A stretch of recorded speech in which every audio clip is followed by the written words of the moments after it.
हिमालय, जब हम ये नाम सुनते हैं तो मन में बर्फ से ढकी चोटियां, गहरी घाटियां और शायद ट्रैकिंग के रास्ते आते हैं। लेकिन हिमालय सिर्फ इतना ही नहीं है। ये रहस्यों का, प्राचीन ज्ञान का और अनसुनी कहानियों का एक बहुत बड़ा भंडार भी है।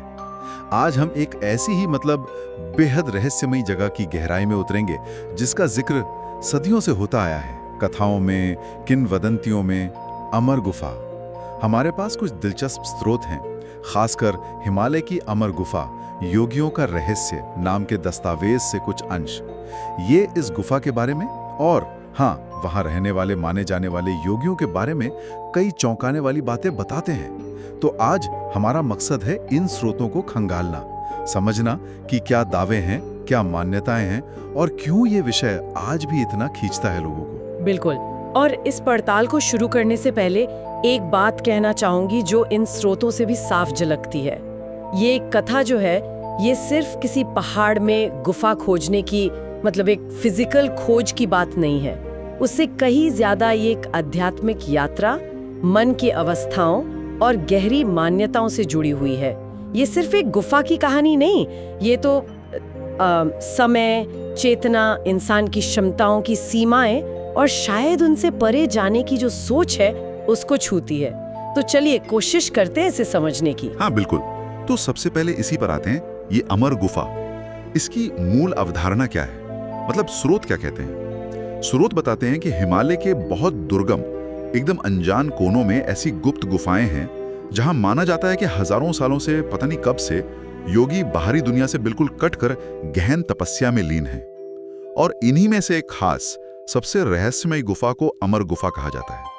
ये नाम ही अपने आप में कितना कुछ कहता है, अमर। हाँ, ये अमर शब्द ही इसकी चाबी है। लेकिन यह एक और बात है जिस पर स्रोत बहुत जोर देते हैं, वो ये कि लोक कथाओं और कुछ साधुओं के अपने अनुभवों के हिसाब से ये गुफा आम आंखों से दिखती नहीं है। ये ओझल है। इसका रास्ता, या कह लें कि इस तक पहुंचने की जो काबिलियत है, वो सिर्फ उन्हीं साधकों को मिलती है जो बहुत सच्ची निष्ठा, कठोर तपस्या और शायद एक खास तरह की आध्यात्मिक योग्यता पा लेते हैं। अच्छा, ये बात तो इसे और भी ज्यादा रहस्यमयी बना देती है। तो क्या इसका मतलब ये हुआ कि ये कोई असलियत में पत्थर की गुफा है ही नहीं, या फिर ये किसी और डायमेंशन में है जिसे हम देख नहीं सकते? हाँ, यही सवाल इसे इतना दिलचस्प बनाता है। नहीं, स्रोत हमें सोचने पे मजबूर करते हैं, क्या ये सच में पहाड़ों में छुपी कोई कंदरा है जिसे खोजना बस मुश्किल है, या फिर जैसा आपने कहा, ये एक प्रतीक ज्यादा है। हो सकता है गुफा का मतलब एक अंदरूनी अवस्था हो, चेतना का वो गहरा स्तर जहां बाहर का शोर नहीं पहुंचता, और अमर होना शायद उस अवस्था की स्थिरता और समय से परे होने का संकेत हो। तो शायद इसे पाने के लिए कहीं बाहर जाने की जरूरत नहीं, बल्कि अपने अंदर गहरे उतरने की जरूरत है। ये विचार इसे भौतिक खोज से हटाकर एक भीतरी उपलब्धि जैसा बना देता है। हाँ, ये नजरिया बिल्कुल अलग है। लेकिन अगर ये एक भीतरी अवस्था भी है, तो भी स्रोत इसके अंदर के अनुभवों का बड़ा, क्या कहते हैं, विशद वर्णन करते हैं, सुनने में एकदम अलौकिक। कहते हैं कि इस गुफा में घुसते ही सबसे पहली और सबसे हैरान करने वाली बात होती है समय का असर खत्म हो जाना। जैसे ही कोई साधक अंदर गया, बस उस पर वक्त का कोई असर नहीं होता जी। और सिर्फ इतना ही नहीं, वहां ना तो भूख लगती है न प्यास। शरीर जैसा है वैसा ही बना रहता है, बूढ़ा नहीं होता। सोचिए जरा, एक ऐसी जगह जहां जिंदगी की बेसिक जरूरतें भी मायने नहीं रखती। बिल्कुल। और ये जो वर्णन है, ये सीधे सीधे योग और ध्यान की उन सबसे ऊंची अवस्थाओं से जुड़ता है जिनका जिक्र हमारे पुराने ग्रंथों में मिलता है। योग सूत्र में, उपनिषदों में, वहाँ कैवल्य या समाधि की ऐसी अवस्थाओं का जिक्र है जहाँ योगी अपने शरीर और मन पर इतना कंट्रोल पा लेता है कि वो शारीरिक जरूरतें और यहाँ तक कि समय के बंधन से भी परे चला जाता है। पर इसका कोई वैज्ञानिक आधार, क्या ऐसा संभव है, चाहे आध्यात्मिक नजरिए से ही सही? देखिए, वैज्ञानिक आधार तो शायद नहीं मिलेगा, क्योंकि विज्ञान इन चीजों को माप नहीं सकता। लेकिन हाँ, योगिक दृष्टिकोण से देखें तो इसे प्राण ऊर्जा के नियंत्रण से जोड़ा जाता है। माना जाता है कि गहरे ध्यान और प्राणायाम से योगी अपने मेटाबॉलिज्म को लगभग बिल्कुल शून्य के करीब ला सकता है, जिससे ऊर्जा की खपत एकदम कम हो जाती है और भूख प्यास जैसी जरूरतें खत्म हो जाती हैं। अच्छा। और उम्र का थम जाना भी इसी ऊर्जा बचाने और चेतना की बदली हुई अवस्था का नतीजा माना जाता है। ये शरीर को एक भौतिक चीज की तरह नहीं, बल्कि ऊर्जा के एक अलग रूप की तरह देखने का नजरिया है। ये तो हुई भूख, प्यास और उम्र की बात। स्रोत में अंदर के माहौल का भी जिक्र है। कहते हैं वहां एकदम गहरा सन्नाटा होता है, लेकिन एक अजीब सा दिव्य प्रकाश फैला रहता है और लगातार एक आवाज गूंजती रहती है, ओम का नाद। हाँ, ये तीनों ही चीजें, सन्नाटा, प्रकाश और ध्वनि, गहरे ध्यान के अनुभवों से जुड़ी हुई हैं। सन्नाटा मतलब बाहरी दुनिया से पूरी तरह कट जाना, मन का शांत हो जाना। दिव्य प्रकाश अक्सर अंदरूनी जागृति या जिसे कुंडलिनी जागरण कहते हैं, उससे जुड़ा होता है। और जहां तक ओम के नाद का सवाल है, इसे योग और हिंदू दर्शन में अनाहत नाद कहते हैं। अनाहत नाद? हाँ, यानी वो आवाज जो बिना किसी टक्कर के पैदा होती है। इसे सृष्टि की मूल ध्वनि, कॉस्मिक वाइब्रेशन माना जाता है, जिसे साधक गहरे ध्यान में अपने अंदर सुन सकता है। तो गुसा के ये जो सारे वर्णन है, ये असल में गहरी समाधि की अवस्था के अनुभव जैसे लगते हैं। ये सब सुनने में बहुत गहरा और दार्शनिक लगता है, लेकिन अब उस सवाल पर आते हैं जो शायद बहुत से लोगों के मन में होगा। क्या ये सब सिर्फ पुरानी कहानियां और मान्यताएं हैं, या क्या कभी किसी ने सच में ऐसी किसी गुफा या ऐसे योगियों को देखने का दावा भी किया है? मतलब कहानियां तो बहुत हैं, पर कोई सबूत जैसा कुछ? हाँ, ये एक अहम सवाल है। स्रोत इस पहलू पर भी कुछ बताते हैं। कुछ पश्चिमी और भारतीय पर्वतारोहियों, खोजियों और यहाँ तक कि कुछ साधुओं ने भी ऐसे दावे किए हैं कि उन्होंने हिमालय की बहुत ज्यादा ऊंचाइयों पर, उन वीरान इलाकों में जहां आमतौर पर कोई नहीं फटकता, किसी ध्यान में मग्न योगी की झलक देखी है। अक्सर वर्णन ऐसा होता है कि कोई एकांत में बैठा है, तपस्या में लीन। जी। लेकिन यहाँ एक और पेंच है। इन दावों में एक आम बात यह है कि जब भी इन लोगों ने, जिन्होंने उन्हें देखा, उनके पास जाने की कोशिश की या उन्हें ध्यान से देखना चाहा, तो वे एकदम रहस्यमयी तरीके से गायब हो गए, जैसे हवा में मिल गए हो, या शायद वो वहां थे ही नहीं। ये बात तो इसे और भी उलझा देती है। बिल्कुल, और यहीं पर असलियत और भ्रम के बीच की जो लकीरें, वो धुंधली हो जाती है। ये दावे तो रहस्य को कई गुना बढ़ा देते हैं। अब यहाँ कई संभावनाएं हो सकती हैं जिन पर हमें सोचना होगा। पहली, क्या ये सच में अनुभव थे? क्या वाकई उन ऊंचाइयों पर ऐसे योगी हैं जो अपनी मर्जी से प्रकट या लुप्त हो सकते हैं? ये हमारी भौतिक समझ को सीधी चुनौती है। हाँ। दूसरी संभावना, जैसा कि विज्ञान अक्सर कहता है, क्या ये अनुभव बहुत ज्यादा ऊंचाई के असर, ऑक्सीजन की कमी, थकान, ये बहुत ज्यादा ठंड की वजह से होने वाले दृष्टिभ्रम थे, मतलब हेलुसिनेशन?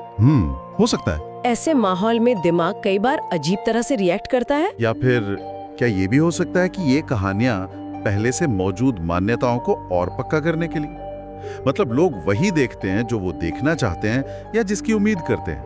ये भी एक जरूरी मनोवैज्ञानिक पहलू है। अगर कोई पहले से इन कहानियों में गहरा यकीन रखता है, तो वो किसी धुंधली आकृति या अजीब घटना को आसानी से उसी यकीन के चश्मे से देख सकता है। और एक चौथी संभावना ये भी हो सकती है कि ये अनुभव असली थे, लेकिन उनका रूप शायद भौतिक ना होकर सूक्ष्म या मानसिक था, जिसे हमारी आम इंद्रियां पूरी तरह पकड़ नहीं पाती। स्रोत हमें कोई एक पक्का जवाब नहीं देते, बल्कि इन अलग अलग संभावनाओं को खुला छोड़ देते हैं। इससे रहस्य और गहरा हो जाता है। तो अगर हम इन दावों और मान्यताओं को एक साथ रखे देखें, तो पुरानी परंपरा के हिसाब से ये अमर गुफा और इसके योगी क्या दर्शाते हैं? इनका मकसद क्या है? परंपरा के अनुसार ये अमर योगी सिर्फ अपनी मुक्ति के लिए तपस्या नहीं कर रहे हैं। उन्हें एक तरह से लोक कल्याण या कह लें कि ब्रह्मांडीय संतुलन बनाए रखने वाले तत्व के रूप में भी देखा जाता है।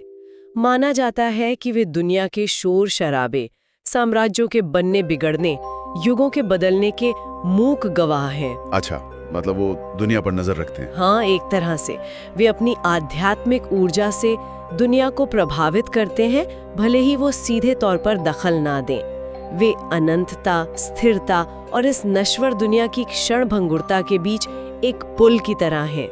ये विचार इंसान की अमर होने की इच्छा और समय पर जीत पाने की गहरी ख्वाहिश को भी दिखाता है। ये योगी उस परम स्थिरता और आत्मज्ञान के प्रतीक बन जाते हैं जिसे पाने के लिए साधक कोशिश करते हैं। ये सब सुनने के बाद अब हम उस सबसे बुनियादी और शायद सबसे मुश्किल सवाल पर आते हैं। क्या ऐसी कोई गुफा सच में मौजूद है? क्या इसका कोई भौतिक अस्तित्व है जिसे ढूंढा जा सके, जिसका नक्शा बने, या ये पूरी तरह से कल्पना है, एक आध्यात्मिक रूपक, या सिर्फ पुरानी कहानियों का हिस्सा? देखिए, अगर हम एकदम वैज्ञानिक दृष्टिकोण से बात करें तो आज तक ऐसी किसी अमर गुफा के होने का कोई ठोस पक्का सबूत नहीं मिला है। नहीं हमारे पास कोई ऐसा तरीका है जिससे हम समय के रुक जाने, बिना खाए पिए हजारों साल जीने या मर्जी से गायब हो जाने जैसे दावों को साइंटिफिकली वेरीफाई कर सकें। हाँ, ये तो है। विज्ञान तो भौतिक सबूतों, प्रयोगों और दोहराए जा सकने वाले नतीजों पर चलता है, और इस मामले में ये सब गायब है। कोई जीपीएस लोकेशन नहीं, कोई तस्वीर नहीं, कोई वैज्ञानिक स्टडी नहीं। तो क्या इसका मतलब है कि हमें इसे बस एक कहानी मानकर भूल जाना चाहिए? यहीं पर हमें थोड़ा रुककर सोचने की जरूरत है। विज्ञान की अपनी सीमाएं हैं, खासकर जब बात चेतना, विश्वास और अनुभव के दायरे की हो। स्रोत भी इसी तरफ इशारा करते हैं।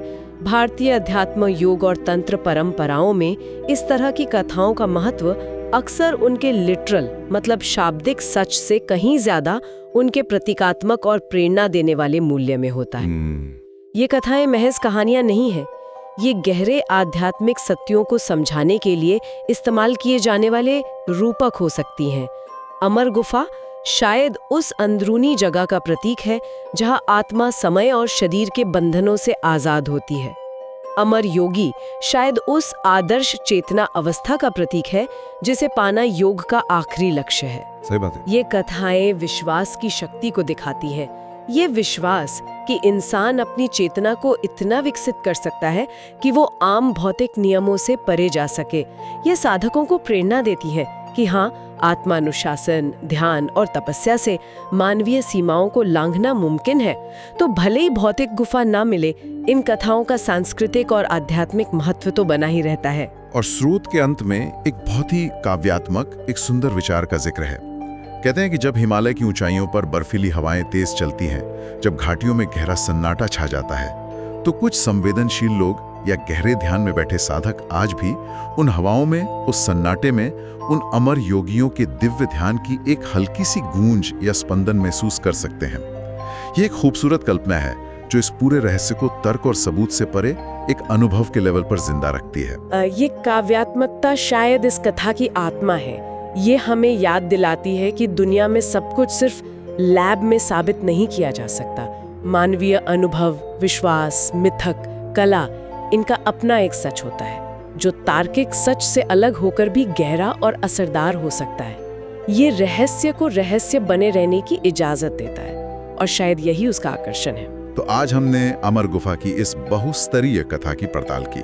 हमने देखा कि इसमें क्या-क्या बातें शामिल हैं। गुफा की वो कथित अदृश्यता और उस तक पहुंचने की पात्रता वाली बात, समय के असर से मुक्त होने का वो हैरान करने वाला विचार, गुफा के अंदर के वो दिव्य अनुभव जैसे प्रकाश और ओम का नाद, अमर योगियों की वो अवधारणा जो युगों से ध्यान में है, और उन प्रत्यक्षदर्शियों के वो रहस्यमयी दावे जो झलक देखने और फिर गायब हो जाने की बात करते हैं। बिल्कुल। और अगर हम इस पूरी चर्चा को एक कदम पीछे हटकर एक बड़ी तस्वीर में देखें तो ये कथा हमें कई दिलचस्प बातें सिखाती है।